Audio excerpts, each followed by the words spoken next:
Is that turned on?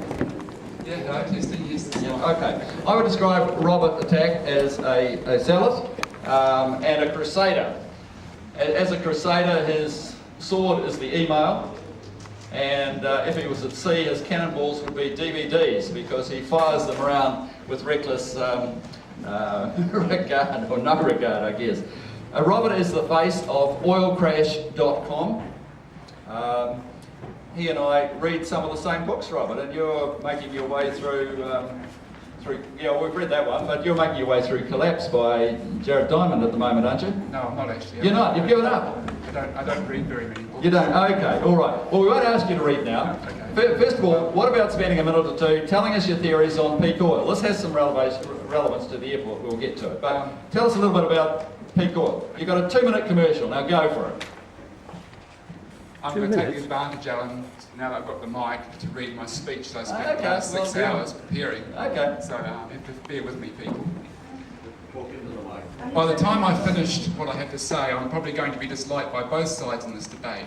I'm not a scientist, nor do I have any qualifications, apart from my driver's license. But I have been looking into peak oil and listening to some very learned people for nearly 8 years now. Prior to that, I was a petrol head, and I have always said I am totally the wrong person to be doing this sort of stuff. I'm not a public speaker, I'm a builder, for Christ's sake. Anyway, I would like to try and explain the situation we are in, both climatically and our dwindling energy supply. I'm sure most of you have seen the Al Gore presentation, so maybe there's no need to carry on about global climate change. Except to say it is looking like most future predictions are grossly understated, and this thing is on an exponential growth curve.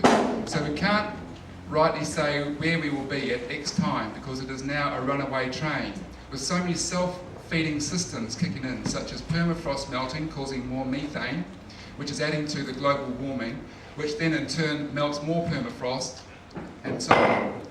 Last month, some places in Europe were 12 degrees above normal. Also, the Inuit are having some major problems with ice melting under their houses. This goes for Siberia and Alaska as well. Depleted uranium is something you will hear very little about, but with around 3,000 tonnes the US and UK have dropped on the Iraq over the past 14 or so years, the background levels of radiation are exceeding all daily recommended allowances in some parts of the world and are getting higher in most other parts. We are soon going to be living through a Neville Shute novel. Google DU, look it up on the internet and learn about this stuff. Or if time allows, I'll answer questions.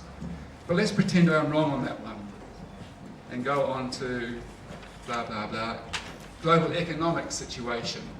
From what I have been able to understand, the USA borrowed 33% of its GDP last year, which equates to about $76 to $77 billion injected into the US economy every month.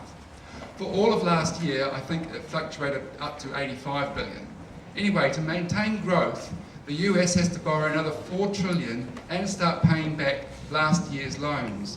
At the moment, the US administration has borrowed more than all other US administrations combined, including your pension fund. No matter what Cullen says, you can kiss goodbye to that. Most of these figures are rear mirror. We are up to 3 months behind the real situation, but last December, US bond market, where they get most of their money, was down to 15 billion, a 61 billion shortfall. We await January's figures. Okay, peak oil. They said if Saudi Arabia has peaked, then the world has peaked. Well, last year's figures coming out of Saudi Arabia now show, to the best of our reckoning, that they had an 8% drop in production. Gawar, which has had water injection since the 70s, could be about to go into catastrophic collapse. Gawar is the largest oil field on the planet.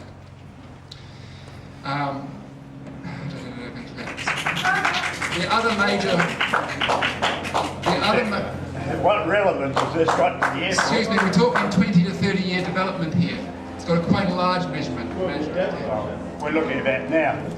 20 or 30 years we're talking for this development. Noel said it. They want to get his money back. No. The other major oil-producing countries announcing peak or lower production include Kuwait, Russia, Mexico, all ex-OPEC countries. With Cantarell, which is the second largest oil field in the world, at a 10% decline, some have reported up to 17%.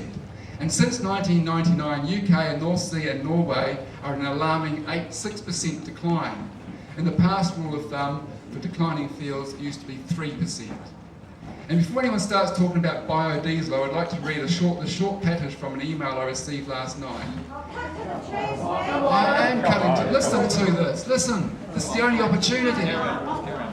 And before anyone starts talking about Indonesia's biofuel expansion, spurred on largely by the European market, is likely to be the death knell for most of Indonesia's remaining rainforests and peatlands. Far from reducing climate change emissions, it will rapidly release up to 50 million tonnes of carbon into the atmosphere. This is the equivalent of over 6 years of global fossil fuel emissions. 6 years of global fossil fuel emissions to create biodiesel for the European market. And could well make generally accepted... Okay, carry on. We use 400 years of total planetary growth each year in fossil fuel energy equivalents. Each day we use a year's worth of sunlight. It took 50 million years to make the oil we use now. Avgas is made from the best quality oil. The best quality oil is fast running out. There won't be energy to fly the planes.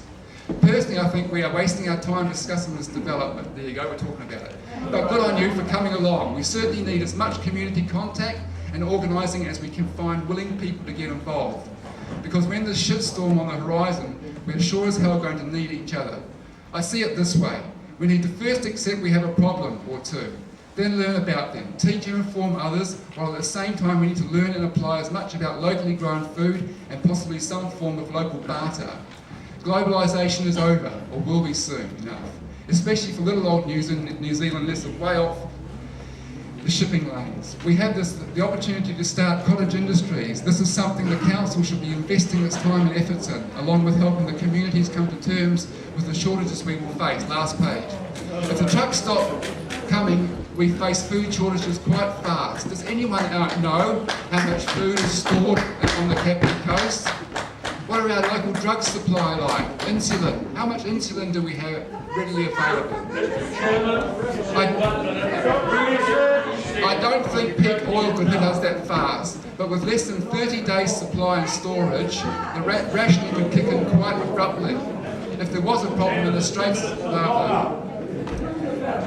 we are at peak oil, peak economy, peak water, peak environment, and unfortunately not peak population. So with these sorts of limits, why would anyone even consider building on the airport land, except maybe some glass houses and windbreaks? And I'm really sorry to say that anyone wanting children or grandchildren are no better than the developers who are only trying to keep the economy going with all this rampant growth in humans. Personally, I think you would have to be a brave person to not bring a child into this hellhole we've created.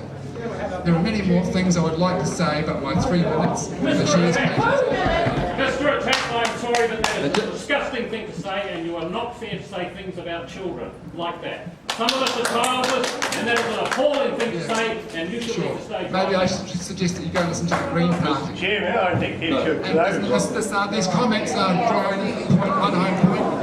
These comments are driving home a good point that was just pointed out to me this morning.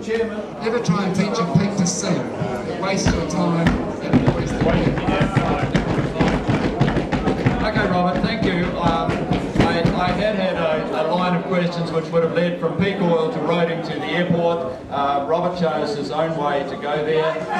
Thanks for having the courage to sit up there, Robert. Well done, thank you. So my opening statement was correct then, I would be unpopular with both sides.